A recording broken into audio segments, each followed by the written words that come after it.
Welcome back. This time we have a request from Froppy who'd like to know more about the directional vector nodes that exist within inside Logix.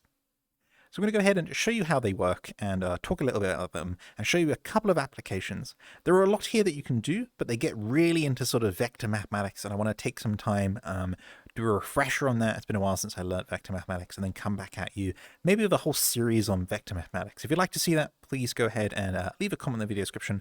Let me know that you'd like to see that, and I'll go ahead and do that work. I will leave some links in the video description to places where you can start for your journey if you want to learn this stuff. But for these particular applications and to sort of play around with them, you don't need to know much mathematics. I'll go ahead and talk you through all the applications I'm going to show you and all the nodes I'm going to show you right now. Let's go ahead and get started.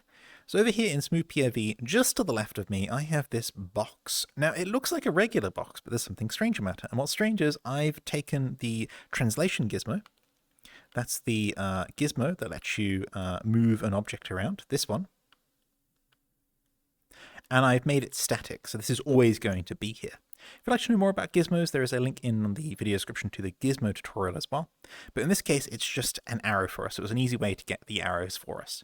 So in the gizmo sort of sense of the world, we think about the arrows coming out of the box here as being X, Y, or Z, you know, with the Z here being blue, X being red, and Y being green. But they can also be thought of as directions. So the blue arrow here is forward. And forward is usually sort of positive Z. So forward is positive Z. Usually, we'll talk about that more. And then Y means up. And then X is right in this case. There's also a corresponding component for backwards and left and down. And those are just arrows which I don't have. They come out the back here. So it's actually the opposite. So the opposite of forward will be the backward arrow. And the opposite of right will be the left arrow, and the opposite of up will be the down arrow. Now we can use these to a great effect in Logix if we know where to look. To do that though, we're going to need a reference to the slots. We're going to go ahead and inspect this cube. Ignore the bounding box, that's just because the arrows are there. I forgot to open up my inspector. With the inspector here, I'm going to go ahead and grab this box, drop an interface card in the world, and then we're done with the inspector. So if we go ahead and open up the Logix node menu and go into the transform folder, you'll see that there are nodes here which you might have sort of glanced at and been like, huh? And these are the directional vector nodes that exist here. So you'll see we've got forward, left, down, backward, right, and then up is down there. They are alphabetical, but they make this kind of like almost chess move shape in the middle, which makes it kind of easy to spot them. And then I just have to remember that up is down there. Maybe we'll be able to fix that in an upcoming revision to the Logix node menu, but right now, it's alphabetical. So let's go ahead and take a look at one of them. And so we'll go ahead and use forward. Forward is just the sort of de facto good one to look at. So when we spawn this node in the world, you'll see it takes a slot. So we can go ahead, plug that slot card in, pull this out, hit secondary, and we'll get this forward vector. I do briefly need to talk about the difference between a vector and a scalar, and that's actually really easy to do with the current setup. So this is a vector, and the reason why it's a vector is because all of these components here will add up to 1, and it means a direction, and it's the direction that the forward vector represents. So they add up to 1, and they can't go above 1, they just mean a direction. Whereas a scalar, or in Neos terms, usually you'll see it in the nodes called a point or a position, is can go over 1, and it means a position within the world. So do keep that in mind. Vector is just sort of usually a direction. You hear that a lot in sort of fighting films and not fighting films. What I mean, fighter pilot films, stuff like that. You'll see like my vector's this way or that way, etc. You also hear it in Star Trek, Star film, Star sci-fi films a lot as well. It's like the bearing that they're going, 132 Mark 7. That's a direction as well, as opposed to a location. It's where they're going, not where they are. Let's go ahead and continue.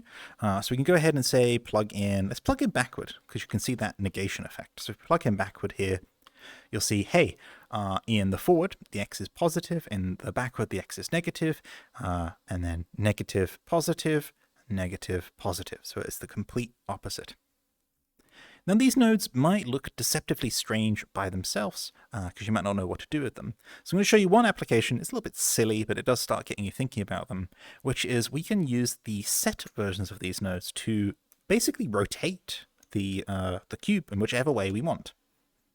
So what we can do here, for example, is if I go to set forward, which should be, there it is. What I can do is I can change this forward vector to whatever I would like. So what about if we were to go ahead and set the forward vector to be the opposite of its current value?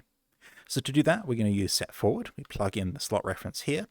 We take forward and we need to negate it. Luckily inside operators, there's a brilliant node here called -n, and we can plug this in, pull out this impulse node, turn to face the cube, and then when I pulse this, you'll see it turns around. So now the forward direction is behind it. And what's happened there is we've just set the forward vector to be the backward vector by negating it. And what this has done is it's rotated the cube around 180 degrees, and I haven't had to enter the word 180 degrees at all. I didn't even know that it existed. That in some cases is great, because for rotation it's kind of complicated. We've got Euler angles, we've got radians, we've got quaternions. If you want to just turn an object around, just go ahead and invert its forward vector and it will turn it around. The good thing about this, though, is it also works if the cube is at a different orientation. So this was pretty straight on in the world, but let's say I pointed its forward vector at that corner over there.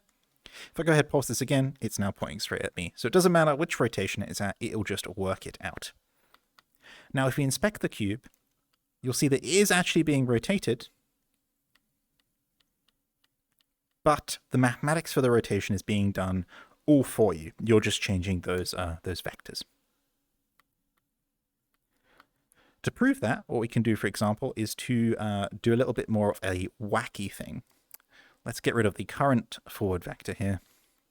And instead, let's just make one up. Like, what if we were to say, for example, say, hey, your forward direction is now 1 on the y. Cool. We've rotated it over the top of each other. That way, I don't particularly know which way. And now the forward direction is up into the ceiling. So we've essentially turned the forward direction into the up direction. We could also say, hey, what about if we wanted the forward direction to be that? And you'll see, hey, it's pointing back at the corner of the wall again.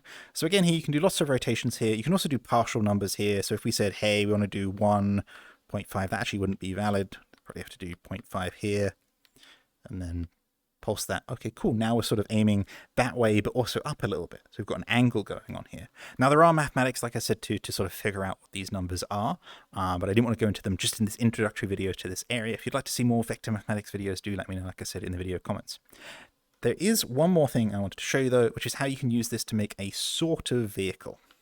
I say sort of vehicle because we have great vehicles here in Neos now that can do all sorts of things. Go ahead, point this forwards again.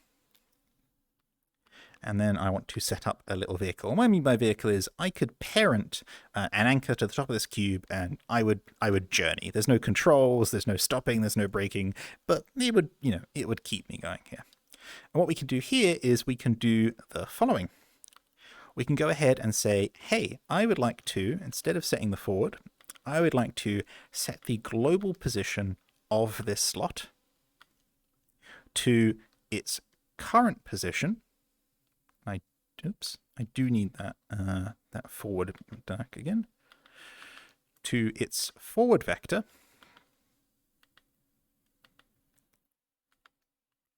But take its original position and add that forward vector to it.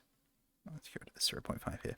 So just to say this again, because I was fumbling around with some nodes, we're going to set its current position to be its existing position plus that forward direction. And let's see what's happening. It's going to jump forwards and keep going. So each time I pulse that, it's going to jump forwards. It's actually jumping forward by a set amount, which is totally fine. But let's say we want to control that a little bit. What we can do is we can introduce a speed. And the way we do that is we multiply this forward vector by our speed. So we plug this in, and then we say, hey, your speed is, let's say, 0.1. So 10% of what it currently was, plug that into the plus, and then hit that pulse. And now you see it's crawling along. It's hitting along a little bit like a, really heavy train or something like that. So yeah, that's moving it forwards. We can do one better than that, and that's we can use a drive rather than the set global position here, and you'll have a cube that is going to move real fast. So let's go ahead and do that. So we get rid of set global position. We can go ahead and plug the output of our maths here back into the position value, and you'll see it shoots off into the corner here. And what we're doing here is we're referring to itself in this drive here, this arrow here. We're saying, hey, this cube's position is its current position plus this forward vector over and over and over and over and over again. Luckily, we've got this green ribbon here, which is going to go off into the future. And that shows that, like, hey, that cube is being the best cube it can be and is just off exploring my mountains over there. Let's go ahead and get it back. And then we'll go ahead and figure out how to make it so, hey, maybe it's a little bit more controlled than that. So I'm going to go ahead, select that box again, and then disconnect this ribbon, which will stop it from moving. And you'll see it's now down there. Let me just get it out of the map. And now it's back within our control. Let's say, hey, we want to maybe limit that a little bit. Okay, well, let's go ahead and clamp that value. So what we can do here is say, hey, math, clamp, and then plug this in. And we can say, hey, the minimum I want you to do is, let's say, -5 on all. And the max I want you to do is +5 on all, which you can do with that shortcut of that -n node again. Plug that in, and then we can hook that back. And you can see here it's now stopped because it's reached the maximum extent of our mathematics here. It did go diagonally, and that's just because of the clamping that was in effect. But if I were to, I can't grab it because it's being driven, but if I were to undrive that and change its orientation, come back. I did disconnect the right one there, didn't I? I did not for some reason. Disconnect that. Okay, it's back under the floor again. Perfectly fine. Up again. Let's say, hey, I want to change its trajectory. So in this case, it was going sort of out that door, off into the mountains. Let's instead say, hey, go diagonally up. Reconnect this back up again. And it's off that way because of the clamp again. I apologize for that one. Clamp is because this position here is like 6 or something. If we go ahead and disconnect this one more time. Sorry, playing around is always fun. Play around one more time and put it sort of here. We should have a better output.